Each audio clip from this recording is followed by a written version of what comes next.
This is Guardian Radio, your station for up-to-the-minute news, intelligent, interactive, and engaging conversation. 96.9 FM. The views and opinions of the hosts and guests are their own and do not necessarily reflect the position of the management and staff of Guardian Network. La la la la, la la la la la la la la, la la la la. Oh yeah, oh yeah, oh yeah, oh yeah, oh yeah. I represent Bahamian people. I from Nassau, Bahamas, big up Bintan, bro. Boy, I from Bintan, bro. Right between West and Augusta, where them two roads meet, they call it Wilkinson Street. Manners and respect was like a sign blank check. It seems the ones that coming after quick to disrespect. You see, this life in the ghetto never easy. So many hungry days break till it grieve me. But I doing the best I can, trying to turn my dollar to 100 grand. I represent the ghetto people. I from Nassau, Bahamas, big up Bintan, bro. Boy, I from Bintan, bro.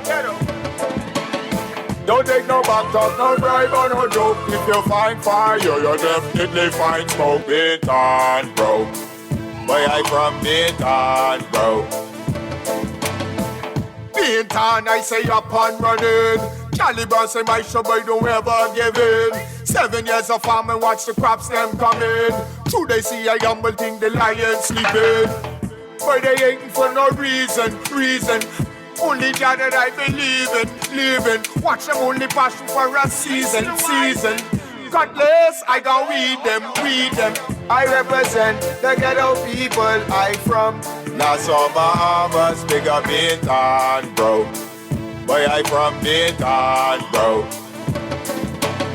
Don't take no back talk, no bribe or no joke. If you find fire, you definitely find smoke. Bintan, bro. Boy, I from Bintan. Good night, Bahamas, and welcome to another edition of Inside the Inner City that premieres every Friday at 6:30 to 8 p.m. on Guardian Radio 96.9 FM. Telephone numbers tonight are 323-6232, 325-4316, 325-4259, and you can text us, powered by BTC, at 422-GR96. And you can listen to 961 Cable Bahamas and tune in.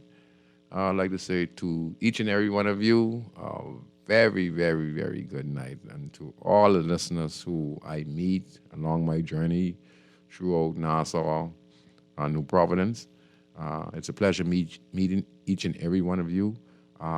You guys make me feel real happy and proud when you stop me and tell me that I'm doing a tremendous job for the country. I really appreciate each and every one of you. Those who are listening, I truly, some of you I've never met and I will never meet in this lifetime, but I just like to say I'm very grateful and proud to.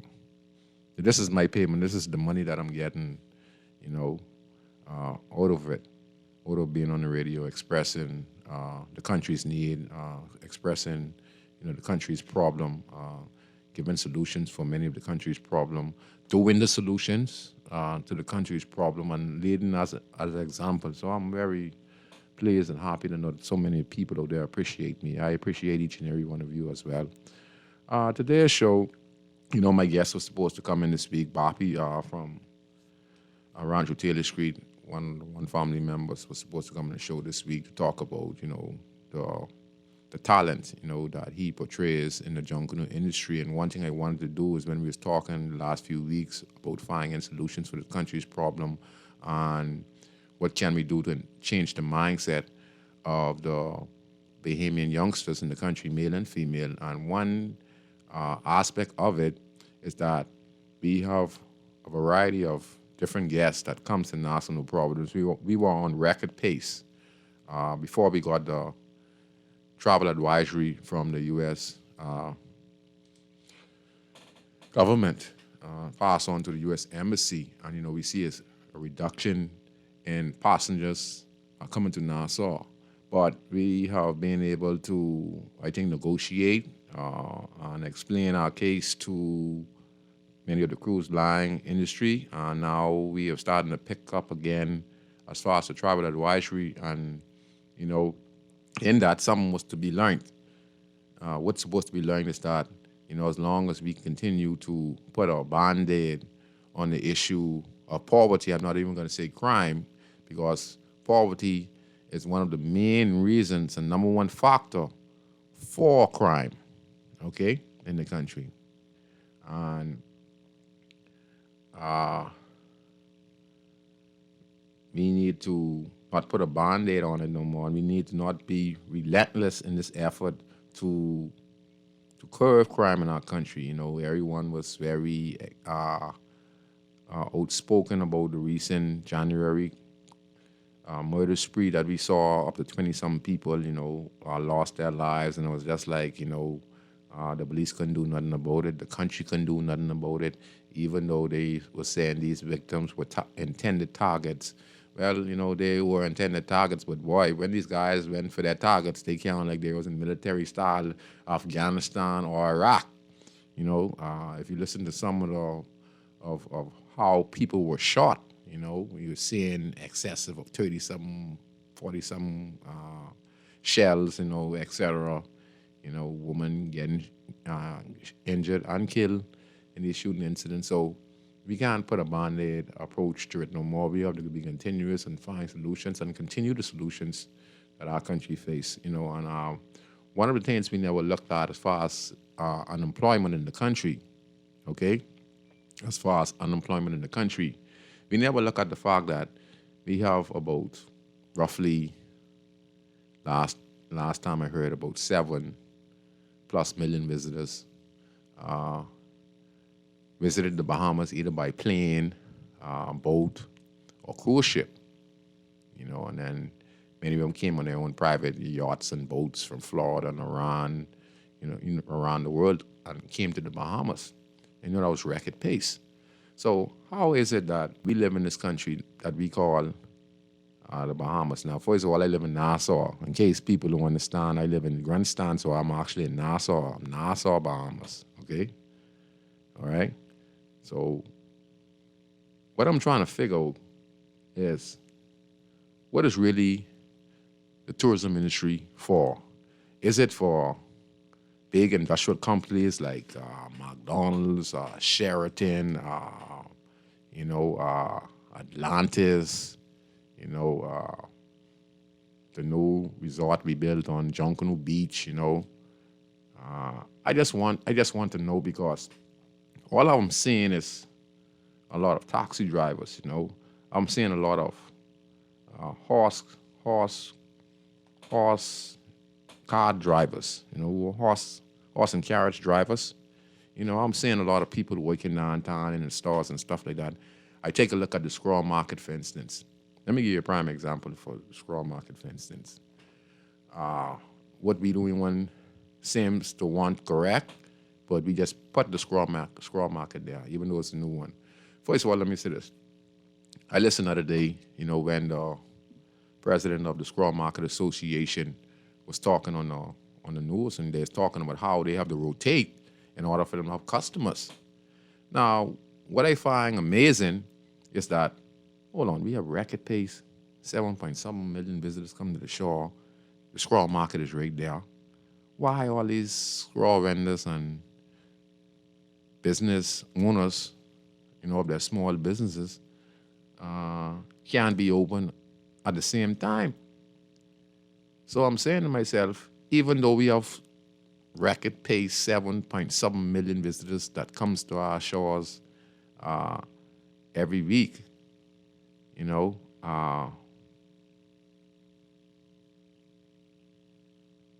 we have a problem of rotation.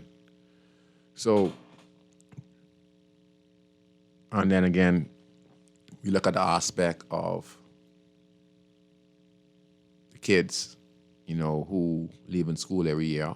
They're looking for employment and an opportunity to be a business owner, and then also to be able to employ people, in order for us to get rid of the unemployment problem we have in the country, you're going to have to raise a lot of business owners, a variety of business owners in the country. If we look into, say, we looking to try and curb the crime issue in our country and the poverty issue in our country, because it's the only way. There's no other way. There's no other way that we can do it. So my whole thing is about this whole concept of tourism. And then when you look at the profit the businesses in the country make, when we look at Chester Cooper and Brave Davis, and when Chester Cooper, the Deputy Prime Minister, when he speaks, he talks figures, and he has brought major investments to his constituency that he resides in. And if you're looking closely at his investment and what he is looking to bring to Exuma and what Brave is looking to bring in Cat Island, they looking to bring hotels which are already being developed, roads, and they're also telling residents of the community on how to come up with ideas on how they could start their small business so they could benefit off the hotels that will be built in Exuma, as far as I'm hearing from Chester Cooper. So overall, he's like building a whole a city so that the residents of that community can benefit from the investment the government of the Commonwealth of the Bahamas is making on behalf of the people of the Commonwealth of the Bahamas, if I'm correct, right? But here in Nassau, we have a high unemployment, and this is the thing. That's what they're trying to say. Less U.S. currency and credit card and checks. For prime example, just say, I don't know what the revenue or the income that the whole of Bay Street or the tourism industry brings to the Commonwealth of the Bahamas on a yearly basis. But let me just use a prime number as example, because I listened to somebody say the Bahamas financial sector brings in like $7 billion, and that was like 2 years ago. So I'm guessing that in there, tourism should bring anywhere close to $2 billion plus a year. And in that, all of the McDonald's and Kentucky and Burger King and Squirrel Market and everyone who working on town, I'd say those stores probably, make like, I just giving a number, I don't think it's even right, but I'm just giving a number so we could get a good understanding, because it's just a sketch I'm putting out there. And just say all those businesses accumulate like $500 million in a 6 months period or in a year period. And out of that, besides paying the workers, like who work in the jewelry stores, and they bring home a little check of $250 or $300 plus dollars, and then you might have some bus boys and then make it like $250, and then you might have some other people who get higher paid. Then you have the scroll vendors, combined from Monday to Friday, they probably bring in anywhere like a little probably $1,000 or $1,500 if they bring in $1,000, $1,500. So let's say all that. Now, the reason the American money gets over in the inner city community is because of these individuals. So even though we have guests coming from the U.S., Canada, and et cetera, and China, but just say the majority come from the U.S., and the U.S. money is like dollar for dollar for the Bahamian dollar, and they come and they spend this money, okay? Just say over $500 million made in that 6 months to that year with all those businesses.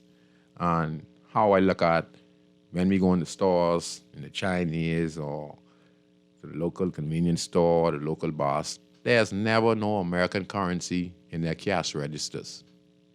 Or there's never no American money in the cash register at all. Why is that? Think about this. We have all those millions and tourists coming to our country, but yet still, we don't have no American currency flowing through the inner city community or around Nassau besides the big business. And yet still, we are one of the #1 tourist destination in this Western Hemisphere. That's the question that needs to be asked. And why we as citizens who are in the junkanoo business, who are in the tourism business, especially the junkanoo business. This is what surprises me about when we talk about junkanoo and when we talk about tourist sector or the tourism industry. These two go hands in and hands out. Could you imagine all of the shacks, the one family shacks, the Saxon shacks, and many of the other groups' shacks? Just think about this for a minute, Bahamian people. All right, these guests that comes to our shores, Junkanoo is world renowned. The other day we see Neo performing, about a year or a year and a half ago, and then we had the Junkanoo group, gone there, and he sing his world famous song. Did you see the collaboration and the beauty and the most beautiful set of music with the Junkanoo beat in Neo's song? It even sound better than his original song. When they put that Junkanoo beat, and then those guys, they wear that Junkanoo costume, and it was just amazing just seeing that, I think it was by Bahama, if I'm correct, and it was just fantastic. Now, how much money did these guys who went to do this little short performance from Neo achieve or made? See, you got to know what you're worth, okay? So in other words, I'm saying this. The Junkanoo industry right now could turn into one of the most successful Bahamian employment and small business in the country. Instead of it just being a festival once a year on Christmas and once New Year's, where we prepare ourselves for the Junkanoo parade, and then, at the end of the boat parade, there's a prize money given out to the winners of the group, and then little sniping is trickle down to best costume and best off the shoulder and best, drum beater and etc. But it does not make no sense when we have so much talent in the Junkanoo field and in the tourism field for us to be in this position of poverty when we have 7.7 guests, but not guest people. Listen closely, they are customers. So if we could find a way, besides them spending those money on Bay Street, and we clean up our streets, we start to invest in small projects in the city community. Some of these abandoned houses and abandoned lots where we can set them up to be nice places where people, themselves can turn their little small place into manufacturing Junkanoo a shop. And in that shop, think about this, and this is how I say you can make money. Those shacks in Mason Edition, right? The steps down from Mason Edition, they could be clean. Rails can be put up just for the Mason Edition. I tell you, I just look at things and I just see how you could strategize it and making it something successful for our community. So we look at Mason Edition. They don't only have the 66 steps, which is getting repaired now for I think $300,000. They also have about 5 or 6 other staircases stretched from Marvin Bodie's section to the end part of the wall of Collins Wall. Okay, there are about 1, 2, 3. I think about 5 staircases, and some of the staircases are like have about 50, 60 steps, just like 66 steps. Some have like probably 50 steps. But the whole prime example, these steps were made for the residents who live in the Mason Edition area could be able to have access to go up to the Fort Finn Castle and go down the 66th step and have access to the Princess Margaret Hospital. And also for the guests that come to the shores that visit the Fort Finn Castle area, they would also have an opportunity to roam the 66 steps, stop by the water tower, but also they could go on walkabouts and go down these 5, 6 steps. These 5, 6 steps are the gateway to Mason Edition.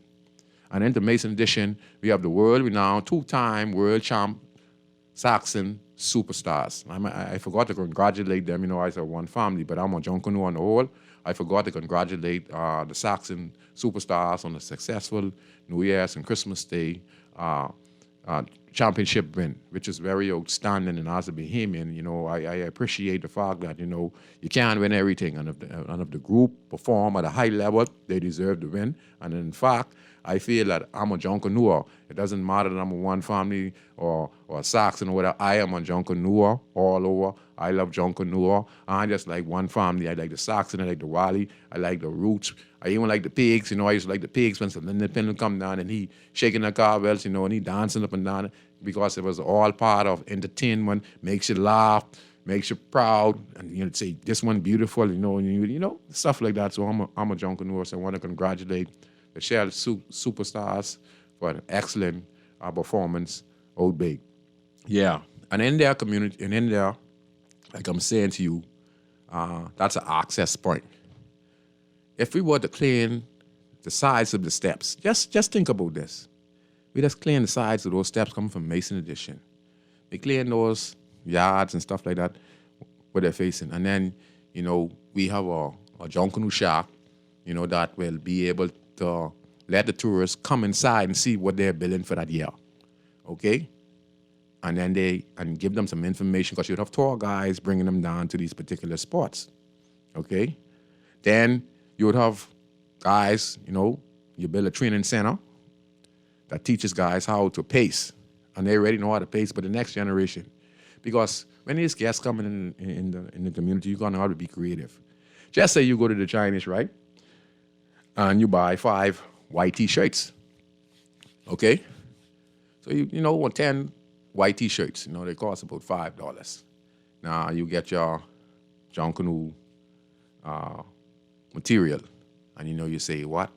I need to come up with a creative way on how I can get the tourists to stop me and support my business. So let me be creative. So what I'm going to do is I'm going to go into the shirt business. And what I'm going to do with the shirt business, I'm going to paste these shirts the best that I can. And I'm going to put Nassau, Bahamas on it. And I'm going to put my logo on it, And then I might even say, you know what? I'd put from Exoma or something. But with our Junkanoo parade and the guests them coming into the community, and now you have a shirt paste nicely and neat, right size for the guests. They try it on, and you could say, you know what? I go on $25 or $50 for that right there. And that's, from the one family or the Saxon group, but it's from me, who is a small business owner who is benefiting from the influx of tourists that comes to our community. See, things like that, we're going to have to be creative, because the guests are coming in, and as they stop to the shack, there'll be some other small businesses in the community, because they like to get a haircut too. They want to stop to the local bars, and the Caucasian wants to get a haircut. They want to get their nails done as well, and they want to get their hair braided, okay? So we could do all these small things in the inner city community, because we are closest to Bay Street. And the revenue that could bring in the Mason Addition area, knowing that Saxon won the 2 Junkanoo parade, knowing that when they come through, and the taxi driver is going to stop and say, hey, this is the coconut boy, and he sells sky juice. He sells coconut water, but he sells sky juice. This is not far from the person who was manufacturing shirts.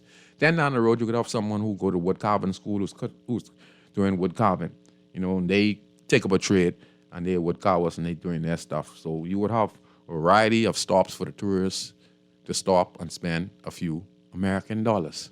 This, in turn, can open the door for so many opportunities for the communities in the Commonwealth of the Bahamas. See, we're not thinking out the box. That's why I say when I look at the tourism industry, I look at it from a different aspect. When I look at the Junkanoo industry, I look at it from a totally different aspect. And that's why I wanted Bapi in the studios today. But he's not yet in the studios. And let me just tell you about Bapi, okay? Bapi is one of the best designers of costumes off the shoulder. Anything you could name. He developed this. He even get some of the best card boxes. I was in there about a month ago, and I told him I admire him because that's my friend from long time. Nice gentleman. Be very creative. And I'm going to tell you what he said to me, because it's very important that I get this message out to the next generation, those who are a part of Junkanoo. So anyway, Bapi is a friend of mine. We've been playing basketball in H.B. Park for many years. And we always were good friends. And this about 20 years ago, and he's still around today, and he has his own shack through Taylor Street on the side of one family. So I think we all one family. I'm a fan, but Jack, Papi, them, they take Junkanoo serious, you know. They take Junkanoo serious, you know. They put all that time and effort into their costumes or whatever they're doing. They put the time and effort, you know, and it's a passion, you know, and they love to do it, you know. But even something you love, you have to understand something that you love, you're going to have to let go in order for you to achieve something. So anyway, we were talking, and then, you know, I think family came second twice on the Junkanoo Parade, and there was this big discussion that, you know, we supposed to deserve 2 firsts, and, you know, it's this discussion about the one family, the Wally Boys and the Saxon, you know, the judges between the Wally Boys and Saxon, you know how it go, you know, just like the PLP and the FNM, we talk about the DNA, and, you know, we say the DNA stand no chance, you know, but anyway, there was a discussion, so the whole community was like disappointed in the whole aspect of coming second twice when they thought we got 2 firsts. So we on the park, you know, I think Boppy, you know, me and them always go at it, you know, because I play hard, you know, I play hard defense. I ain't getting nothing. Anyone can tell you this, I ain't getting nothing. You got to work hard to get a shot on the court, even up to this day.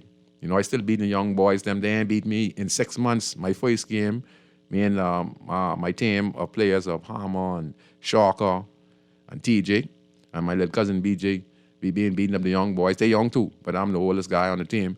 And we been beating the younger guys now for 6 months on the court, all the Shaggy and Bump Nose them. They can't even win a game on Hay Street Park. They might win the 3rd game or something when we tired, but we done been winning for most 6 months. We only lost but 5 games in 6 months. So, you know, so anyway, yeah, so Boppy, we were sitting on the sideline, you know. No disrespect to the leaders and former great leader, Gus Cooper, you know, of the world famous Valley Boys. You know, I like to be very respectful because Gus, also I know Gus, I know Willa as well. I met them. I know Willa father used to live in the Francis Hotel.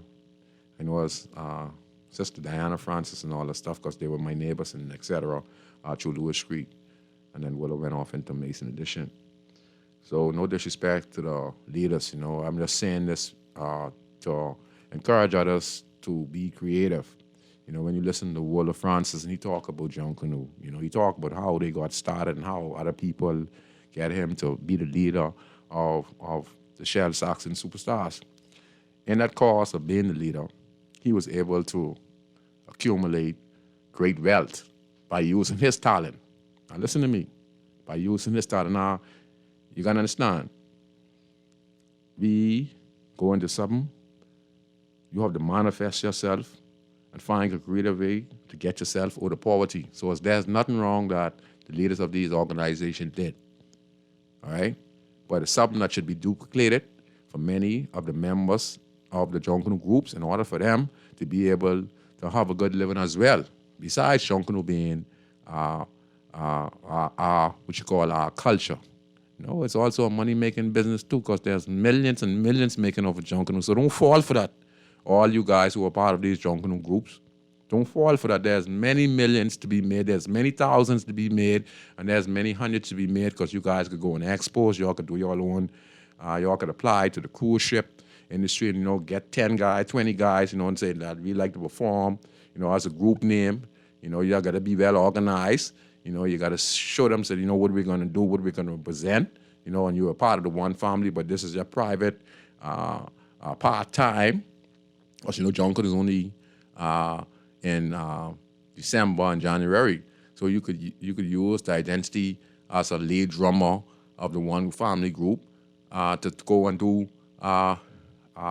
little birthday parties on the cruise ship. Some guests might want to have a birthday party, and they might want some Junkanoos to come. And you can advertise this stuff and work closely with the cruise industry. And you could turn this into like a tour, like how Maria Carey them. They've been singing for over. They stopped singing for over new songs for over 20 years, but yet still they go on tours and they make more on the tours singing their old songs. Because people invite them to stop and come to their birthday parties, and when they go to their birthday parties, people give them 1, 2, 3, 5 million things just to go and sing their song, a little flex of the song, like how Usher did on the Super Bowl, just do his old performance, you know, and he made millions. So there's no difference than you as a citizen, understanding the fact that you could do the same thing as a Willa Francis, as a Gus Cooper, because these guys have been very successful. You know, they've been able to build their houses. They've been able to make contacts around the world. You understand? They've been able to assist many hotels, get sponsors, you know, help many people in the group, you know, et cetera, et cetera. So you as a person who's a drummer or a guy who makes off the shoulder, you know, or a guy who pays, you guys can use your talent and and make it beneficial to you guys. So let me go back to Bapi now and explain my point, what I'm trying to make to you guys who are part of these Junkanoo groups. Change the mindset of how you think of Junkanoo. Think of Junkanoo as a culture, yeah, and put passion in it, but also think as a way you can make money from January to December. You understand? Get yourself out of poverty, and you might not need to work for nobody. You might become an independent contractor because you have talent out of Junkanoo. And if you keep on working together and being creative, there are certain things that are going to develop and able to push you to a different level. You could be going around the world doing shows, you know. You understand what I'm saying to you? So don't just look at it as a thing you're going to do for just December and January. You could make Junkanoo into a 100 there, how what you push. Then you could go be 1,000 there, or how hard you push. And then if you continue, you'd be a millionaire. Because honestly speaking, I think leaders like Willa Francis and Gus Cooper, you know, the late great Gus Cooper, I think they were millionaires, you know, off of Junkanoo. Now, I could be wrong, but I'm certain that over the last 20, 30 years of being the leaders of the group and having different connection and getting sponsors and people to give you something to donate to you, or you know, and also the leaders are creative because, you know, they're going to take their talents and do things for certain business people, and they're going to get paid because they're going to use their talent. They're not going to just say, I'm a leader. They're going to use their talent if they could pay for whatever they're going to do, and they're going to use their talent, they're going to get it paid. So even the leaders has used their talent. So we don't know what Willa Francis is doing besides, you know, him being the leader of the Saxon group. He could be out there doing his own, like I say, tours. You know what I mean? I'm saying tours, but you know what I mean. His own shows. You understand? And then you get just a group of guys, and he got his name. It's like Visage with Obi Penland. It's no difference. They go around the world, and they make thousands, might even make millions. You know, so you have to be creative, man. Get yourself, man. Change your mindset, man. Look at the opportunities that you could present to yourself. Open up your eyes who in the tourism industry. You understand? Who in the Junkanoo industry. Because in there, there's millions to be made. Millions. So let me get back to Bapi. So we having a discussion, you know, and like I said, I'm just a fan. I support all of the guys in the Junkanoo group. So I listen to Bapi, boy, he's hot. And Bapi say, you know, all them like to talk to me because I was always a sociable person. You know, I might have been a rough guy, but I was always a sociable person, always easy to get along. As long as you don't get me mad by upsetting me, we good.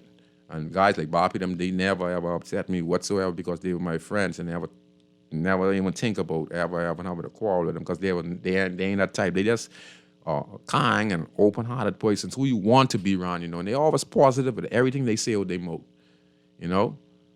And you know, he's on the sideline. And he said, "But Scrooge, I said, man, guess what? I tired of this, you know. Say, every time you put your soul in this Junkanoo thing, you know, you get disappointed, you know, because, you know, you want to win.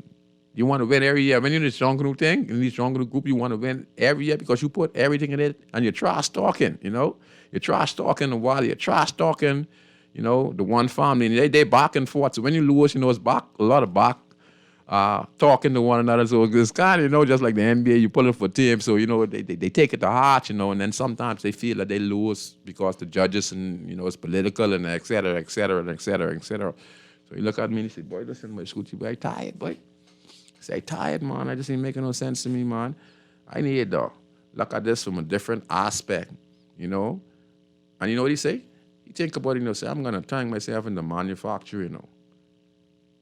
You know, I'm going to start taking contracts from all the guys from the one family, from the Saxon, from the roots. So he said, the hell with being loyal to a Junkanoo group. I am a Junkanoo, and I'm going to start myself to be a contractor.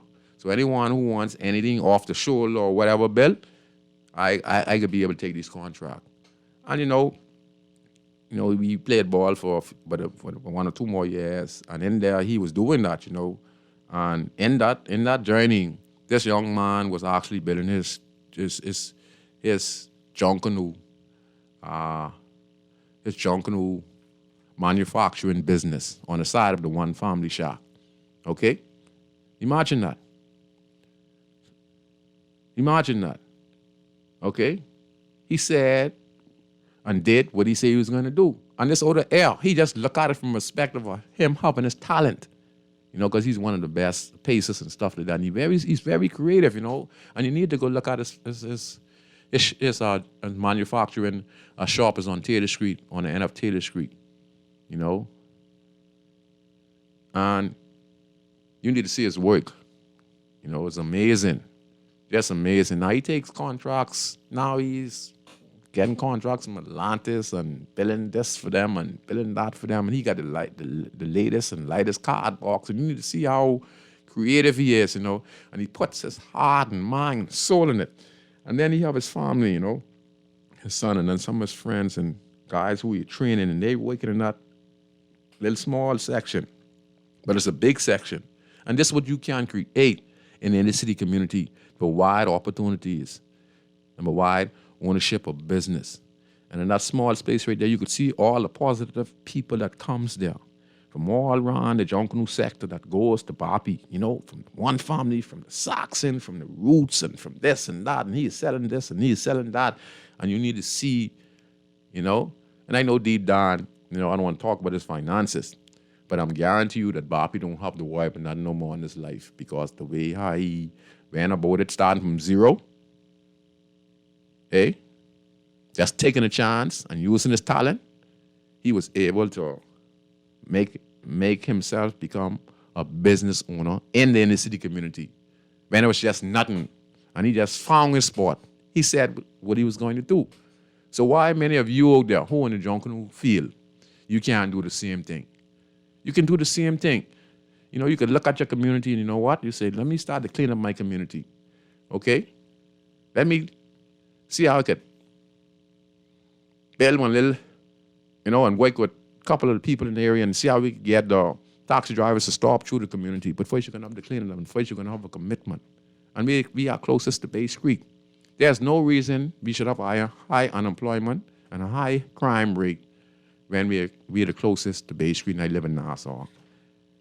And even though I live in the Bahamas, but I live in Nassau, I live in the capital, I live in Grandstand. And the Bay Street is walking distance away from where I live. I could take about 200 steps and I'm to Bay Street. Now we're seeing a volume of guests come over Market, over East Street, and over Blue Road. Even Nassau Street, there are a volume of guests coming in the inner city community. So that tribal advisory is not, for these guests, because we as Bahamians need to understand that we don't harm guests.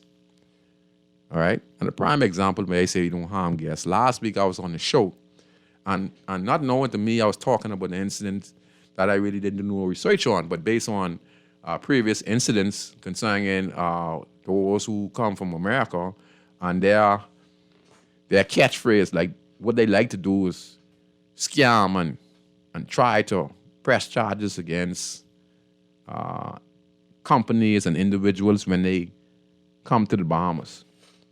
And even sometimes in their stores in the U.S. And I said it, Friday. And then we see where, let me see where I just saw it. Where you going? I guess I did this now.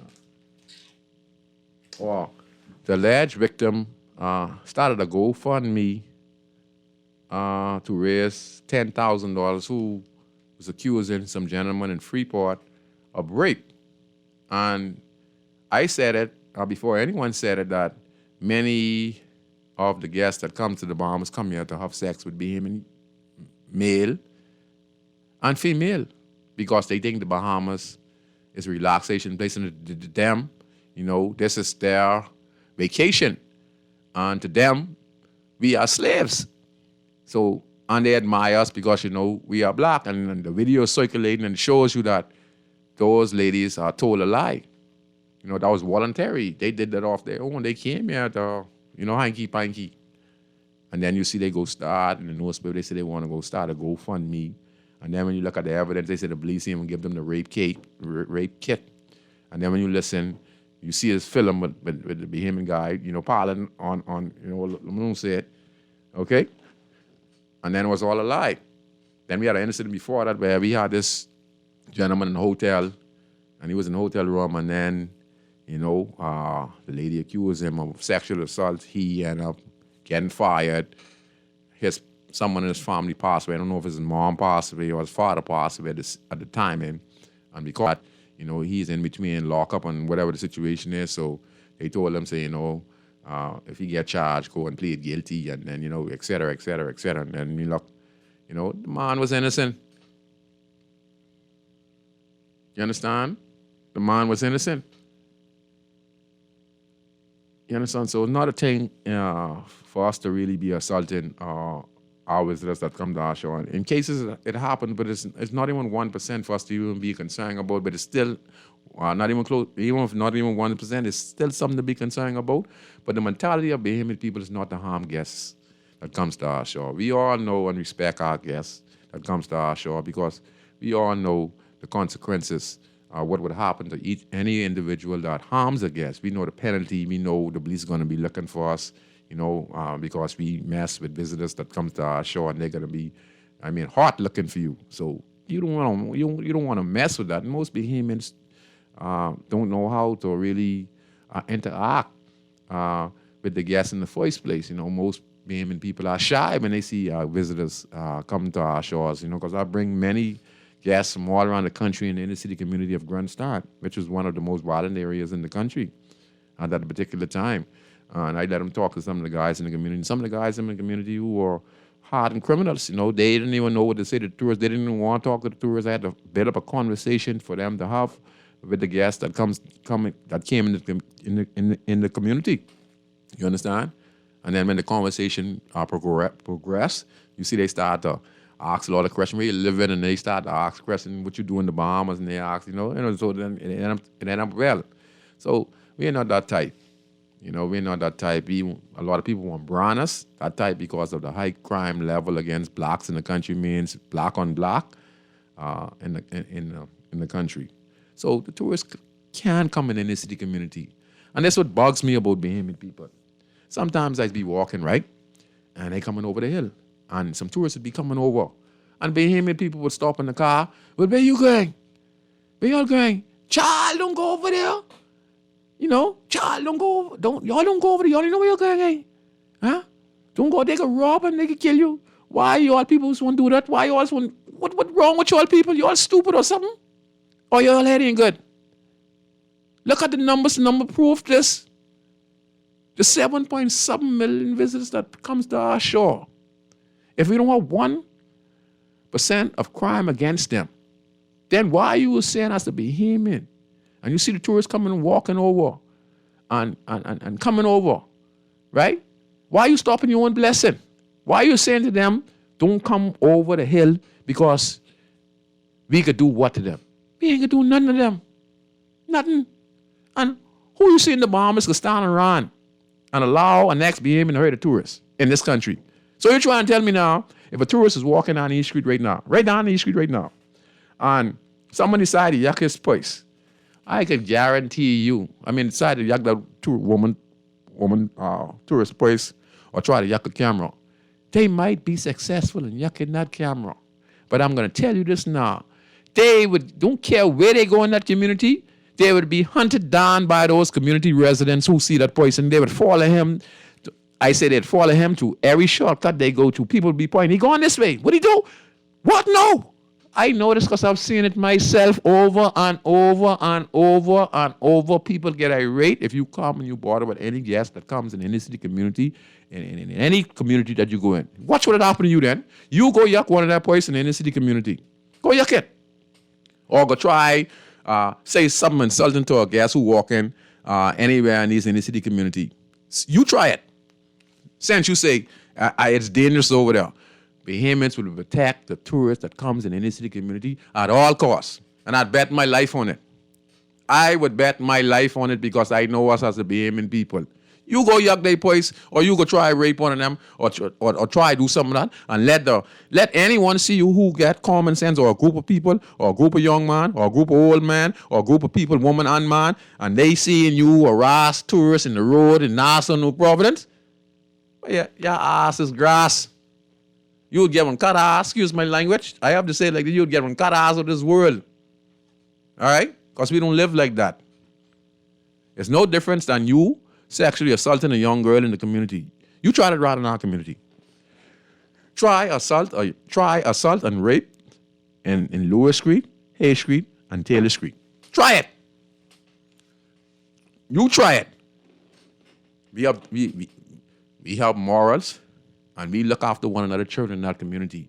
You try to go molest one children in Lewis Street, Hay Street, and Taylor Street, or any other community. But I'm just saying, giving a prime example. You try it. You try it. But anyway, like I said, we can be the tourism industry and the junk industry can be turned into multi-million-dollar industry. And this could transcend into many small businesses, into many small employees. And this itself could take a shape of itself. Could you imagine the taxi driver stopping and saying, no, I'm going to let you guys off on Mason Edition, or you guys are going to walk, I'm going to stop by the Fort from Castle. This is the map, and on the map, I have here 5 shacks. This is your tour guide. He's going to take you to these 5 shacks, but also he's going to take you to the local churches. You know, he's also going to take you guys to some of the small businesses. You know, you the lady you like, yeah, get bread.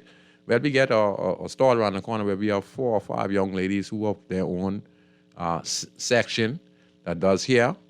And then we have a next section that does nails. And on the map, this is where we're going to go. But we got to have the cheapest prices, and we got to be sincere. And we can't have hospitality when these guests come in our community now. But not just because I'm talking on radio means that it's going to be 100% foolproof. There are going to be some glitches now, because we have some people who have stink attitude and they have no respect for nobody. And even though they could be successful, they try be disrespectful to some guests who come in the community. So we have to have mechanism in place to deal with them also. You understand? Because it comes down to discipline. It comes down to hospitality. And it comes down to integrity.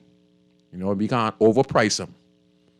You know, we can't say, we selling a coconut for $15. No. Coconut water, $15. No. If you want to have a blessed business, you have to be an honest person. Because if you could get an influx of 50 to 100 guests a day to your particular stall, and you could be making over $1,000, $1,500, $2,000 a day off the guests that be coming on those steps, stopping by your stall, stopping by the local churches, stopping by the little stalls that be created by the community who is thinking out the box. And those steps, like I say, that comes down from Mason Edition, you could put stalls on the side of those, you know. You don't want to be too many stalls because you don't want too many people competing, you know, and they could be selling different stuff. And you could spread it out in the Mason Edition area because, you know, there are a lot of houses and stuff in the community. And there are many people who are part of a drunken group who can be selling their own stuff in certain positions in that community so that there won't be no competition. You know, it'd be spread out. And see, that's the problem now with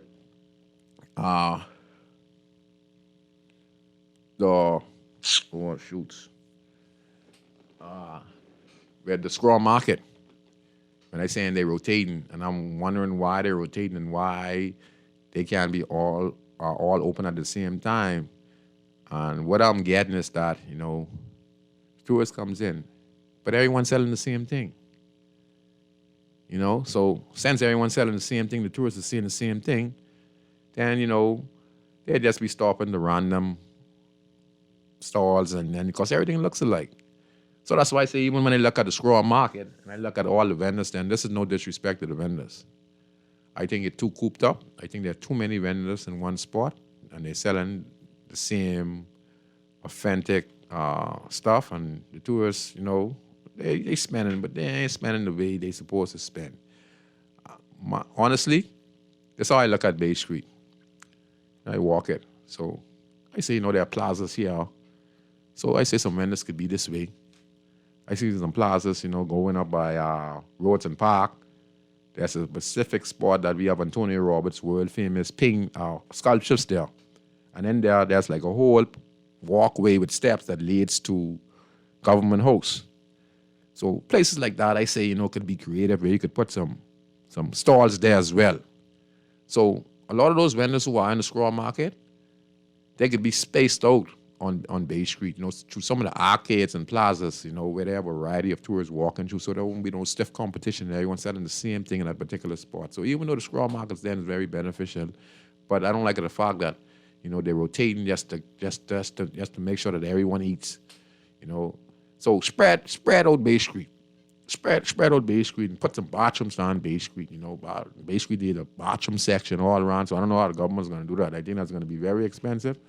But Bay Street also needs bathroom, So a lot of work to be done. But for those who are in Junkanoo and Junkanooers, and those who are in the tourism industry,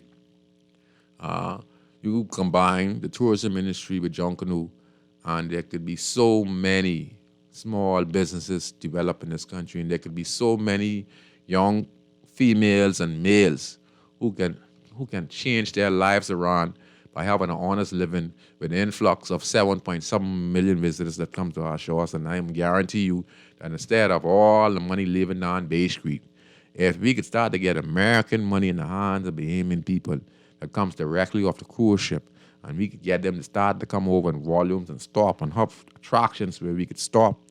Like how I explained in Mason, you have the shacks, you have the churches, you have small businesses set up that are just designed for the tourism industry. So you have hair braiding, you have tour guides, you could have scooter rental, you could have so many different things can come out of these two industries. Okay, we're going to take this call on Garden Radio 96.9 FM. Go ahead, caller. Good evening, Mr. Brown. Good evening to you. This is one of your main followers. Okay, go ahead, sir. You and I were thinking along. I was thinking about the same thing this week. Wow. About Junkanoo. And you know what I see dying in Junkanoo? The conch shell. Yeah, okay. Go ahead, sir. Those long horns they used to have. Yes. And somebody needs to teach our kids how to get a conch shell, clean it out, and where I can't tell you where the chap wanted to get the effect they get from it, but that has to be taught, and that is dying. Who's teaching that? And there's money to be made in that as well. Yes. Those conch shells could go from anywhere from $5 if you clean them and do the right thing. And you know what? Sometimes I'm watching a movie, I see a conch shell in the background. That's right. And like you said, there's money to be made, and some of these same guys who think that they could even go into schools and have the junior. Of course. Junkanoo, of course. Pay them a little stipend for their time, and you'll find they may become a part of that school and all. Of course, yes. And these are fellas who probably used to sell drugs or who drink. Yes. Or you might have to get somebody who drink, but he knows the art. Yes, and that's basically what inside the shacks, a lot of talent, and those guys who speak about art in the shacks. They don't get to use their talent or sell it. Yes, and that's our biggest problem. Go ahead, sir. The conch shell, I think, is a good... I would like to see the Junkanoo groups even revert back to more of the old-fashioned and all this brass. I don't really like the brass. So let me ask you a question. I was just saying this. Just give me a second. I'm just giving a second. I live right down Lewis Street, Grandstand, and 25 years ago, I could hear who was on Bay Street. I could know if that was one family. I could know that was Wally. Like, they take out all the instruments now, and you can't hear nothing over there no more. It ain't the same no more. It ain't the same no more. Hear about that. It ain't the same no more. I can't even hear Junkanoo right on Lewis Street, and one time ago you could hear Junkanoo from there way to Robinson Road or Wolf Road. That's right. And you could know if that was Saxon or Wally who was passing on Bay Street. I couldn't tell you who it was, but you know I could hear it. All right, you understand? Now you can't hear nothing. Teach these children more about the drum, to be the art of beating the drum So it can rock like how it used to rock before. Yes, sir. That brass don't rock you. No. That drum, the whistle, the blower, and that conch shell. That's what we need to teach. But I see them teaching the kids to drum. The other day I was by the park in Angleton. Yes, sir. And they had a drum session for kids. Yes, sir. But I realized I don't see nobody with the horns anymore. All of with that. those conch shells. Yes, all of that's creative. We can't let that die. Now, I don't mean to take you off course of your... No, go ahead, sir. But I want you to talk about you. What are you doing about your piece of paper? Well, like I said, I'm working on, don't mind me, and I take your advice, and everyone has been listening to what you're saying to me, and everyone already has told me, said I need to listen and go into it. But honestly speaking the truth, I'm making my move, because like you said, I can contribute more. If I was you, I would go to the Ministry of Education and see if they can grandfather you in. And when I say that, don't do the PE courses and all the courses that are not relevant, because you're a man that lived on the street. Yes, sir. And all those counselors and guiding counselors and this, like that, they've never lived the life we've lived. Yes, sir. So they can't relate. Yes, sir. They doing it from a book. And life is not about a book in most cases. The inner city, you see these politicians, they come and talk about they love us and they this and they that, but you don't see them go back in the areas, not until the time for election. That's the only time you see them come back. And how you can tell me you love me and you don't know me? Then after that, they talk about God bless you. That just burned me up to see how they just try to manipulate the people's minds. You don't know these people. I don't need you to bless me, man. Talk about what you come to talk about. I'll handle all the blessing myself. Yes, sir. But they do that to us, and they just leave us hanging at the end of the day. But those are things I was thinking about this week, and here you come up with the jungle. Yes, sir. But yeah, I would like to see that art come alive and see the groups. You know, they got to have a section further back with just rocking. Yes, sir. And the brass, you could have the brass and a little bit mixed, but people want to hear that beat would touch your soul. Yes, sir. What back in the days, man. You know Black what I mean? or white, you rocking. Yes. You could be from Timbuktu, but when you hear that beat and that horn, that does something to you. And look at the guests when they're on base screen. You watch a jump and you see how he's dancing. They going crazy. You know, yes, they start rocking and all because they feel it. So, but you can't feel it from the brass. No. You can't feel it. No. I don't feel it. No. So anyway, I'm listening to you as usual. Yes, sir. Thank you very much. And I can check you one day. Yeah. But somebody told me they're going to carry me to you. Yeah, they need to come bring you, man. 52. 52, okay, that's good. My good buddy. And that's my cousin, too. So he said he's going to introduce me to you one day. Yeah, yes, man. That'd be great because, my restaurant just will soon be opening a little bit. So hard work and a long time, but I'm almost finally finished. And I just thank the Father for being able to bless me to be able to even come this far with it. I like you are now Joel Epstein. I could listen to, but now I don't know. He sounds like he's in trouble. Yeah, cause. But you two guys, because he didn't preach to you, he taught you. Yes. That's what I liked about Joel. And you and I went down a similar road in life. Yes, that is why I can listen, because you're speaking from the heart. I feel my inner self feels when you talk about certain things. Yes, sir. Because I can relate. Yeah, it's true, sir. My heart is in this. That's it for me because. And like how you talked about bringing your guests over, and the people should be able to walk through there, and they know better. Everybody know better, and to be on their best behavior. That is stellar, because that's the thing we're losing in our communities. We don't know how to treat people. Yes, well, sir. a lot of us don't know how to treat one another, but yes, sir. To treat your people who come to you bringing your bread and butter. They don't understand that. But you got a dream that is possible because it isn't too far from downtown. So what you're talking about is very possible. Yes, sir. I'm going to listen to the rest of the show. Thanks for allowing me to speak. Of course, sir. Yeah, and you were part of the show because it's inside the city, and I always want people who, like yourself, who have an open mind. I like to have a wonderful conversation. To always come out and contribute because that's what we want to do, spread that message. Yeah, so I want to encourage each and every one of you in the tourism industry, or in the junkanoo industry. You guys who beat the cowbells and drums, you guys start to advertise yourself. Give yourself a group name. You can even go in Florida looking for you guys, man. Florida looking for you guys. You guys could put yourself out there and get a group in, with the best cowbeller and best drummer and whatever. And then, you could just advertise and, world famous this or that from the one family or the Saxon or Wally, and, it's 30 years and advertise to do, plays and, performing plays with Junkanoo, you guys just think of the box, man. Don't let the talent go to waste. Like the caller said, we need to introduce the the business side of it. We need to take it to the school. The trade side of it, we need to take it to the school, and we need to do that now, because if we can start to generate income for those who are training, those who are in the Junkanoo field, and those in the tourism industry, we could see an influx of thousands of persons now becoming more independent and family structured, because once the funds start to come in and people start to get closer to God, because their life started to become easy and they start to say, thank you, Lord, and they really appreciate it, and they start to blend themselves into decent and sensible human beings who don't think irrationally. They start to think more about how they can start to have a family, have children. They start to plan better.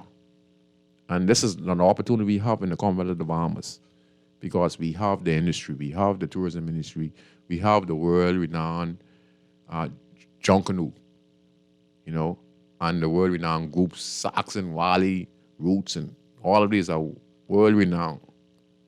You listen to some of the artists who were down here last year to the Junkanoo, and year before last, they talked about the beauty of Junkanoo, and how they're collaborating with Junkanoo. So I want to encourage, the schools and all, I want to encourage them to start teaching the Junkanoo skills and let some of the kids be creative, because you could pace even tennis, You could pace pants and all, and you could just be a manufacturer of Junkanoo pants, and then people who are in Junkanoo groups who need to. Okay, let me give you a prime example again, just like Bobby. Just say right now you're a good pacer, and you got a pace in shirts and pants. You could pace for guys from the Wally, Saxon, or whatever. You just go there and you do a variety of different sizes, and you pace them. So when persons come there, just like when you go in the store, you have about 100 or 200 shirt and pants, pace, different sizes. When guys from one family, Saxon, they be laden who lazy or who just can't be able to pace on time, they could come right to your store and say, you know what, give me that pants and that shirt. I like that color, I like that design, and it's fitting for the Junkanoo group. And you could go in the lineup and you can go and participate. But you could be a manufacturer of doing Junkanoo shirts and Junkanoo pants. Some could be a manufacturer just pacing tennis. You could just buy some tennis, cheap tennis, $25 or $25 tennis, pace them a specific nice color, and sell them for $150, $200. You understand? Think about it like that. Go ahead, caller. You're on Inside the Inner City. This is me again. Go ahead. I want to share something else I think about when it comes to Junkanoo. Go ahead. Can you imagine New Year's Day parade in New York, and our government send a jet, a 747, with like a whole group to go down that street, they go Park Fifth Avenue or Park Avenue, and rock New York for that day? Can you imagine that advertisement and attraction that will put? Because now people want to see it all together. Yes. And you don't know, the people from all over the world be there. Yes. That could, let's say it cost the country $1 million. I think that's something they can invest in. Yes. And pay the group, pay for all their accommodations and everything. Let them get there about 3 or 4 days in advance and set their things up, and make it an advertisement. Yes. You don't have to just put up a sign. Nothing like that live scene. And could you imagine Saxons or Valley boys crank up down there? Boy, you could imagine. And they got all the buildings and all for you. Oh, and that echo. That the thing could bounce off. That echo. Oh, Yeah. yes, that sweet music echo. Yeah, so I always thought of what it would be like if somebody in our government, now this would be paying them to think, but if they could vision that, spend that kind of money, you'd be surprised what it'll bring. All kind of opportunities it would Yes, present and people itself. would want to come here for the Christmas. More people will come for the Christmas. Yes, We need to yes. build another hotel. Yes. And you can, Okay, good night. Yes. And you could imagine, to add on to that, you could imagine those who come in here in November, who visited the Bahamas, and, you have the shacks open and then you get the tour guides who would take them down to these particular spots, to show them this is our culture and this is how we make our costumes and, and et cetera. This would be a fantastic example of what we can create in the Bahamas. Could you imagine those guests? We say, to get tour guys say, no, we're going to carry you out to the shacks, John Canoe's next month, and we want you to see how the guys can pace, and then you could use these, tourists could enter, anywhere from like, you don't charge them too much, anywhere from $5 or $3, just to bring them down and then go inside. And the tour guy probably get $2 over it. And then the shark could get like $2 or $3 just for them coming in. It could be free, but I say we got to be beneficial for it because, you're doing it to make a living for the citizens of that community. So yes, you could charge them $2-3 to come in. You ain't gonna charge them nothing to go to the church now. When they go to the church, they like to ask a lot of questions with the church, but we want to let them know this is a Christian nation and this is the church and church history and who the pastor was, because they're intrigued by all of these stuff. They're intrigued by all of these stuff. Okay, we're going to take this next call. Go ahead, caller. You're on Inside in the City. Yeah, it's Bob Scrooge. Hey, what you say, 52? Yeah, brother, listen to me, man. I hats off to you again, but real talk, brother. I listen to my big brother call you, right? And then I listen to you talking, right? But online, I don't want to put big brother on the spot, right? But big brother is somebody who could help you. Yes. He don't want to tell you who he is, but, we can see. When you meet him, you can find all that. Yeah, you don't need no help, but that's someone who could help you, believe you me. Okay, that's good. That's a blessing. But I know he got a business there because he built a business from scratch. He got, I think, I know for sure 3 or 4 stores all over Nassau. Okay, that's all I can tell you, but all right. I don't want to put him on the spot like that, but he passionate, and guess what? The brother, man, he did well. That's what I'm saying. Okay, His daughter leave the bank and waiting for him. Wow. So, you see the business idea. You see what he talked about with New York. See, I got to big him up on that because that blew my mind, right? Because I can't see Billy business from scratch. I never had my business from the old lady, right? But at least I was running it from the lady who was dead. You know what I mean? People respect me for that. Yeah, I got a picture of my old lady in the shop, right? Yeah. She watching me sew and do a poultry and do everything. All right. I still can't follow shoes because I sub out the drapery work. All right. But when it comes to poultry, car ceiling, sofa, anything I can do, Scoozy. You just do all that? Nothing I can't do, bro. Wow. That's how I carry. I don't believe in even that is one of the trades we have to bring back and really teach. Yeah, but it's a dying trade, Yeah. I can show you this why. I know it's a dying trade, because a lady bought me an antique sofa bed. Uh-huh. It's very old. I can tell from the legs. It's very old, but it's in good condition. I was so surprised at the condition it in. The cushions and everything. And I was like, the way how the person who did it, like this years ago, I was surprised. A guy who ran my old lady business for years, like he was doing this for about 30 years or more. Yes, sir. And I asked him if he ever see someone use this method to do this for the zipper, and he said no. And I say, wow. And I say, something, you never stop learning, because I look at this, I say, something, the way how this guy did this is a better way than how we doing it. You will never have a problem. I mean, I'm just saying, just how you learn from methods from people. But yes. When I see Big Brother call and talk about the parade in New York, then we have to look at the positive. I mean, they do it like some places, but you look at places with high population density and the promotion of the Bahamas. So that will have a positive repercussion. And then you take the cake with this cruise ship interface, right? You know what I mean? The people coming off the cruise ship and. So I kind of think about, when you talk about going and performing for the cruise ship, that's a great idea. And I started to think about the Jungle Village. Just Jungle Village, doing all the things that you and him said. Yeah. Having products and antiquities and art and craft, et cetera, et cetera. You understand what I'm saying? Yeah. And so then it came to my mind that, poverty is a construct, man. Mm-hmm. I said, man, listen, schools on the radio coming up with these ideas. I said, you mean to tell me? I said, all schools you trying to show me now is these people don't really love us because when I look at when I look at these things being implemented, I say, Jesus Christ, the people can be happy, the city can be live and thriving, and everybody be hustling and busting. You know, one got no time to be watching one another and getting mad with someone. The joke was long time in you and I would conversate. I was saying you want to turn Hay Street into Bay Street, right? Yeah, that's what's going to happen.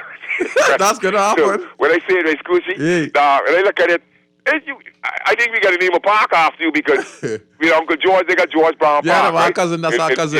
Yes. Yeah, that sounds right. That's my grandmother, brother, right? What I'm saying is, yeah, man, because, I mean, what you putting out there, you know, and see what I say this, something I like to say that I like for you to say on the radio, I don't want to be, attributed to me because we live on a plantation, and a lot of people don't like it because what you speak. Some people don't have the audacity to go now whatever to speak.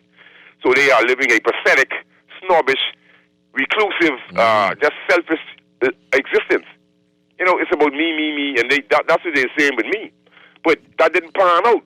No, you're not that type. But 52 never called his slave name, and 52 was always selfless in his agenda. So I was kind of realizing you're very yeah, but see, Scoozy, hating one another on the plantation, and mean you're eating the same grass and the same pasture. It make no sense. That doesn't make no sense. You shows you are mindless. You see, because I ain't come here to hate. No, sir. So, you know, but listen to me, man. And I agree with Big Buddy, you know, but between me and you, right? Mm. I wish I could live to see the day and the things what you're talking about. That's all I saying. And so you just get me mad just now. I didn't get mad with me, right? You get me mad because I saying Jesus Christ, schools you just exposing the whole ghetto. You said we are being neglected, rejected, disrespected. Of course. And even infected. Of course. Right? We have a tourism ministry. We have a tourism industry with 7.7 million not visitors, but customers. Yeah, but what they saying is, they say, man, what schools you talking about? You know, you can imagine like a big jungle who send out, like when the tourists come up in the ship, and they just the whole city market go on the ship and perform for them, and then even you know what I realized too, some wealthy people would even want a private function all over the place on their yacht. These are the type of things. You them making the money and everybody happy and everybody moving and feeling good. Then, but the positive side of Jungle, because I hear Big Brothers talking about the horn. You know, I didn't forget about the horn, the conch shell, right? But, you know, I'm 60 in August, so I know about the conch shell. You remember the song? My mind going on. She's got my mind going on. Oh, yeah, how the young guys, like I ran out to the junior jungle because my little daughter was in it, right? Uh-huh. And I watched the little youth, them beating the drum and playing the trumpet and the clarinet. Some of them, I say, man, this is what it is right here. Yes. You know, there's different instruments to use. I don't know what's going on. But, I mean, all you do is open up my eyes to the neglect, you know. Yep. Yeah, man. That's what it is. Anyhow, Scoozy, bless him, man. Before they say trying to take over, give that respect, man. Hey, 52 is killing me too, man. But yeah, we've been neglected. Our leaders of the country, they don't have no creativity. Okay? They have no creativity when it comes to say they want to help develop the country. As simple as I'm talking here today, these are solutions that could serve us and eradicate so many of our problems. Just look at this. So for all those who are listening, here's something. If you ever heard about the Urban Design Lab, okay, that was done in partnership along Rosemary Hanna. Me, Valentino Brown, I was the main factor in this, right? The University of the Bahamas, the University of Vienna, Austria, okay? The Office of the Prime Minister, Nathaniel Nate the Great McKinney, Dougal Studios, Miss Burnside, Yuli Wogas, Amanda Coulson, and many others who contributed to the Urban Design Lab, which was designed on everything that I'm talking about up to this day. It was a design plan on how to tie in Bay Street to the Over the Hill community. It was done in 2013 under the PLP administration. It was finished in 2016 or 2015, okay? Hubert Minnis became the Prime Minister of the Commonwealth of the Bahamas. I was supposed to do a pilot project for $1.2 million in the Grand Sound community, working along with the IDB Bank, who was going to use me as a pilot project because I put the idea forward, and they wanted to start a pilot project in the Lewis Street and Hay Street area. But I was abandoned, and Minnis came in, and he named it the Over the Hill Initiative. So I did not stop my my solution. I continued, and I'm still continuing today. We have the center up, Lenahan, Bahamas, the training center. We have a next training center. I have my restaurant building. We have the urban renewal center in the community. We're cleaning up the community, eradicating the community of dialect vehicles, cleaning down abandoned lots. All this is being done freely by my private sponsors, and that is done under the seminars that are helping me clean up the area. They provide the bins, they provide the labor, and where they're not providing the labor, I'm also putting the bin there. And then if you have able-bodied grandsons or nieces or nephew, I'm not going to clean up the yard. They're going to clean up the yard, because I'm not going to clean up the yard where you have children who they're living in the yard. I'm not dealing with slackness. You're getting the bin free. You can have the workers free. But I'm saying to you, if you have children and you dirty up the yard or the neighbor yard dirty, and we put that bin there, no, you're going to put your children to work. You're going to put your grandchildren to work, because it's their duty to clean up their community. I'm not going to come there and clean them. I'm going to put the bin there. So wherever I'm running the community, and if you live in the grandson area of Lewis Street and Hay Street and Taylor Street, the side corners, and you have a patch of dirt, which we've been going around for many years now. We just about finished cleaning up the area, but we're going to continue, because, it keeps building up. Okay? So just call me, and I'll send the bin there. And if you need assistance, as long as if you're an old person and you're disabled, that's no problem. You don't have to move the garbage. But if you have kids and grandchildren, it's not gonna happen. I don't deal with it indulgence or laziness. That's laziness. You want the area cleaned up, and we bring them in the house. You have your grandchildren and your children, but you can't get them to clean up, and you want the organization who's doing it freely to come clean up the garbage when you can't tell your children. So you know what's going to happen? The yard's going to be dirty right back up again, because they didn't take part in it. So if they take part in cleaning up, they would continue to be a part of the progress. Let me see somebody think you get a call. Go ahead, caller. Caller, you there? I think they left. Yeah. I want to give a shout out to ZNS team down there, Sharice Ferguson. She did a wonderful job inviting me on ZNS this morning around about 5 o'clock on a show broadcast, and we were talking about the current crime situation. And she was going park to park, and the first place was to stop at was Hay Street Park, which we did. And we listened to the testimony of Miss Patsy and myself and many others who lost loved ones in the community. And they're committed now to finding a solution for the country's problem. So Cerise Ferguson, did a wonderful job on behalf of ZNS. Also, I'd like to give a shout out to Pastor Ronnie Hanna for participating. Also, Bishop Ferguson, Big Harvest Community Center, Woods Alley. He has been contributing to the development of the community for many, many years. I want to give a shout out to him also. And then tomorrow day we have the Gun Boys show. It will be held Saturday, February 17th at 5 p.m. to 7:30 across from Central Food Fair on East Street. They'll be having a show, so you're all invited to attend. You all are invited to attend movie. There'll be popcorn, hot dog, and refreshments be served. It's right across from Central Food Fair on East Street, where the Wall of Respect is. So we're in Oxon community of Mason Edition, Hague, Lewis Street, and Taylor Street. So please come out. Tickets will be available. Everything is free. They'll be showing Gun Boys movie. Former Cinema Theater, Grants, East Street. Film also available on YouTube. Okay.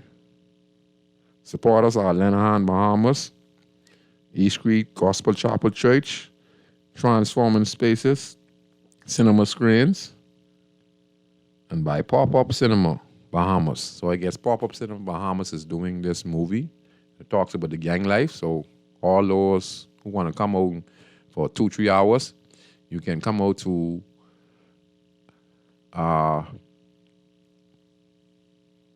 the spot, East Street Gospel Chapel parking lot. East Street Gospel Chapel parking lot, East Street. We got the callers on the line. Let me see if I get you. Let me see, caller. Caller, you there? Hello? Caller, you there? Squizzy. Hey.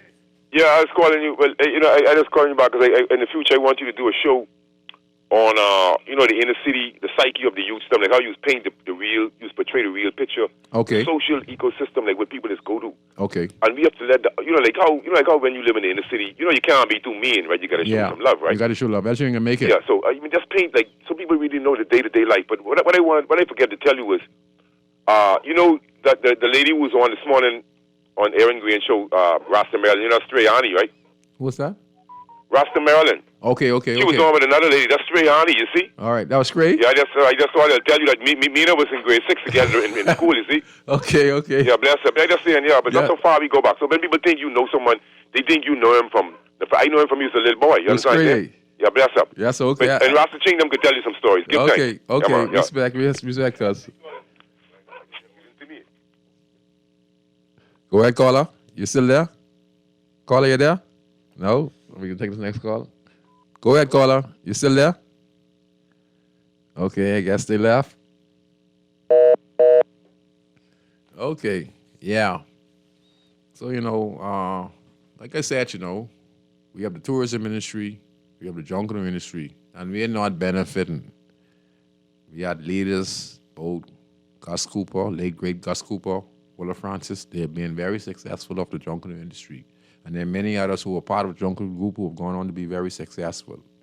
Now it's time for many of the smaller groups, members, to utilize or just learn the talent. Learn off the guys who are professionals in the shack, learn how to paste, learn how to make costumes, and start your own manufacturing company. Find a whole abandoned house. If you get a couple of dollars, start to fix it up. Fix it up nice, put some windows and stuff, clean up the yard and be creative, man, and clean up the sport and then wake with one or two of your boys and he could be doing something else, you could be doing something. And just don't get jealous of one another, man. Just keep on promoting one another, and then you're going to have a lot of clientele, because we have 7.7 million customers. Stop looking at the tourists as tourists, all right? They're not tourists to us. They are customers. Let's make this quick. Bamboo Shack has customers. Super Value has customers, okay? BPL have customers. You know who the customers are? Even though we get double dip, the Bahamian people, okay? So if they are customers, we have to find creative ways on how we can get the American dollar in the hands of the regular Bahamian over the hill. And then we'll see a change in this country, okay? Until the day we can see American money in every Bahamian hands and in the city community. We got to see it on a regular basis, not when you go to China, that's the only way you can see it, or you see one person get it. No. We want to see an influx of American currency in the hands of Bahamian people who live close to the inner city community, and then it could trickle down way down to South Beach, because businesses will start to create from the beginning, the middle, and the center out of tapping into the tourism industry and tapping into the jungle industry and utilizing it as a trade and a business. And then you would see the change in the country and the mindset of the individuals that live in this country. We have everything we need, but we still don't understand and know where to start. How you mean know where to start? We get 7.7 million visitors come to our shore. Customers. I was getting twisted. Customers. And we have high unemployment. That don't compute. Let me see if I get the next call on the line. Caller, you there? Caller, you there? I guess they left. So, yeah. And again, we'll shout out again to Bishop Ferguson, Big Harvest Community Center.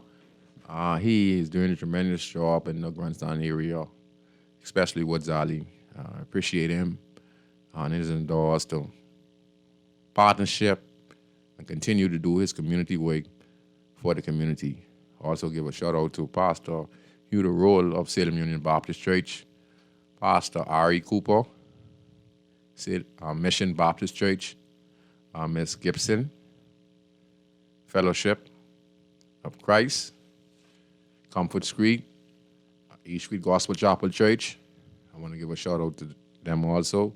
Lenahan, Bahamas, Sheila Pritchard and Mitzi and the whole crew who are doing a fantastic job of widening opportunities and programs for the kids of the inner city community of Lewis, Hay, and Taylor Street. So I hope you all enjoyed the show, and I hope I made some valid points, because like I said, I see where we can benefit greatly. For a prime example, you're talking about a sport. You see the Old City Market? That is in the Urban Design Lab book. The Urban Design Lab book has all the details. This was done specifically. So if we don't know where to start, but I've already started, and 52 talked about he wants to be living the day he see the transformation of Lewis Street into tourist attraction. Well, I think you're going to be here for about a few more years. And before long, you're going to see the tourist influx. They're already coming in the community now as we speak. People can tell you this now. Tourists are coming in the inner city community as we speak. So I don't want anyone telling them don't come in these communities, because y'all people who telling these tourists don't come in these communities, y'all heading no good. Okay? Y'all getting us a bad name because y'all ain't making no sense. Oh, why y'all going over the hill? What you mean why they going over the hill? This the Bahamas, this Nassau? Huh? What you mean why they going? Oh, y'all don't go. Oh. They stop in their car, I used to be seeing all. They stop in their car. Oh, y'all don't go over that way? Huh? Scaring the people. You're also one who's frightening the people. Because when y'all tell them this, y'all getting them frightened. Oh, y'all don't go that way. Y'all don't know what can happen. What can happen to them? What can happen to them? You mean what can happen to you? You with your bad ways. People don't like you. People want to kill you. So you, because, No. You scare these tourists. Anyone in this country telling the tourists don't come over there? Y'all ain't making no sense. Y'all ain't no Bahamians. You understand? Because show me your proof, they could get hurt. Go in the crime report and y'all show me. Since I talking fool, y'all show me. Y'all show me where you have to be telling them don't come over the hill. Y'all stopping your own opportunity because if they don't come over the hill, how your child could be able to benefit if you don't see the bigger picture. The bigger picture is we have to be able to benefit or the tourism industry and the junket industry in this country. And then we'd see poverty decrease in this country because we'd have a lot of job opportunities and a lot of business opportunities that would manifest. These things just manifest or us just trying these things. So I want to encourage you young guys. I want to encourage you young ladies. You get together. If you have a family who has a house in his vicinity or a yard and, you could put up a stall and clean it up and make it nice and presentable, clean and beautiful, go and be creative. Start your own manufacturing business. Do something constructive. Don't just sit here and be idly by and let this talk about, the Bahamas is the richest place in the world and you live in the Bahamas, but you're suffering. So stop your suffering and think out the box. And I also want to say this too. There are a lot of rats in this community. I like for the Ministry of Environment to start, letting the Bahamian people know that they could go and get rat poison from the Ministry of Environment office. They just have to carry their passport as their identification. You can go and drive down there. If you can't drive, ask somebody to take you down there and make sure I go get some rat poison because this country is overwhelmed with rat poison. And also, you also got to know where to put the rat poison, okay? So I'm advising the general public that when you get rat poison, make sure that if you see where the rat is assembled, make sure you don't put the poison where the dog or the cat could get it. So if the rat has a rat hole, take the rat poison and put a hole and then put some rocks over it so the rat eat the poison in the rock. You understand? If you live in a community and you see places where rat harbors, call the ministry, and then if there's a neighbor has a rat hot spot and then you have a rat hot spot, both of you are going to have to combine to put down the rat poison. So that's why you're going to have to work together. So because the rat could be taken on one side of those and going to the next side of those, and then you would be putting rat poison on this side, but you wouldn't be able to get a rat on this side. But two of y'all together can combine and say, no, you put something this on this side, I'm going to put something on this side, and we're going to monitor the situation. We're going to put this rat poison here for a whole 2 months to make sure we eradicate them, And then you have a spot like, when you find them after they die, to be able to dig a hole and bury them or whatever, to throw them in the garbage, etc. But you have a serious rat problem over here, and I'm advising the Ministry of Environment, I'm advising the residents of this community that they give out rat poison. You just have to call the ministry or go down by the ministry, carry identification, and they give you a bag of rat poison. Just be careful, because you have chickens, you have cats, you have dogs running around the yard, and sometimes you just throw down the rat poison or put the rat poison in some food, and then you leave it there, and the dog ends up getting poisoned or the cat ends up getting poisoned. You don't want that. What you want to do is you want to be able to get rid of the rat. So you got to be able to look and strategize on how you put down the poison. Also, to BPL, there's a lot of tree trimming needs to happen in the country. So I'm advising the general public that if you see where a tree is pushing out or touching the lines of the lamppost or the power line, I would like for you personally to just call BPL. And I know they take long to respond. And something needs to be done with these corporations, because when you call them, they call BPL or Waterworks, they take hours to answer you. You have to be on hold for so long just to get a response, and then sometimes it be emergency. So BPL, y'all need to shapen up. Water and sewage, you need to shapen up, because I've been calling you guys. I have a leak that leaking through Clinton Square for about 4 months now. I've called y'all about 4 or 5 times to tell y'all that the water is leaking. The water line, the fresh water line is leaking on the side of the road through Clinton Square, and sometimes the road fills. Okay? And I've been calling y'all guys for the last 4 or 5 months, and that's gallons and gallons and gallons of the Bahamian taxpayers and fresh water is being wasted. You could imagine all around Nassau, and yet still you can't get a response. This corporation has to start respecting the Bahamian population. You understand? BPL, trees need to be cut that goes through the line. So I'm asking residents who live in this inner city community, in order for us to don't have these blackouts, we have to be responsible as well. So when we see these canap trees going through the lines and stuff like that, the canap trees and trees that go through the line, they make the two lines touch. And when they touch, it causes the what you call it now? The power box. What you call it now? Them big chains like that, but it's all the power. Cause them to blow. And when they blow, we have blackouts for days sometime, an hour. So we have to be able to a citizen report these matters. And I just hope that we get a timely response from BPL and Water and Sewage. We really need to do something with the response time of these corporations that the taxpayers pay their money for. It takes too long for them to answer their call. It takes too long for them to respond. You understand? Something has to be done. We have to get a quick response based on the fact that we pay our taxes and we want excellent service. Something has to be done. Something has to be done on behalf of the Bahamian people. And then again, last but least, the road works through the inner city community. I see that they're patching them, so that's the first step. But we really need to get these roads paved in Camp Road, Grandstand, Mason Addition, Baintown, Angliston, where the road is really, really bad. I'm seeing that the government are sending private contractors through the inner city community and patching the roads. And this has not been done for the last 10, 15 years, even though the road works have still continued under two administration. This is the third administration from Hubert Ingram. Okay? Menace, now Prairie Christie, now Brave. Menace. This is the third administration now, and the road work still has not been completed since the Free National Movement started. So the community has been neglected for many, many years. And by time now, we get speed bumps, we get these road paves. We have BPL responding on time. We need Waterworks responding to the customers on time. We need Cable Bahamas responding on time, and the cable is done. So we want quality service now for our taxes we pay as Bahamian citizens. I'm completely out of time. I hope you enjoyed the show on Guiding Radio. I'm your host, Valentino Brown. My original name is Scoochie. They call me Scroogey. They call me Scrooge. I just like everyone to know that sometimes you might see this gentleman. His name is Kelsey Lundy. He is the original Scrooge, okay? So you might confuse me with him, but that's Kelsey Lundy. That was my arch rivalry. He was a rebellion Raiders leader, just like I was one of the Border Boys leader.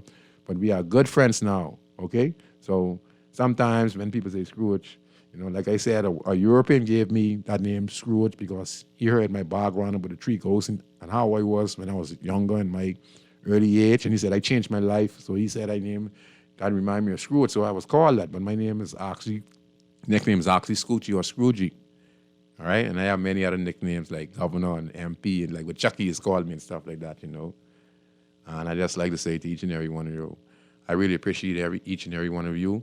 And as long as I'm here on Guardian Radio, my job is to bring solutions, find the country's problem, and also have a wonderful conversation with so many great, the gentleman who called, and Sparky, and so many others. You know, I appreciate each and every one of you, and I know you appreciate me. And all I want to say is, I only care about the country and the people, and I want to see us do better as a nation. That is my only agenda. All right. I just want to see a better country, so we could start smiling again, so we could start having fun again, so we could, you know, just do the things we used to do when we were really that wonderful Bahama land. So I'll see you next week on Inside the Inner City. I'm your host, Valentino Brown, signing off. See you next week, 9 FM. Good night, everybody.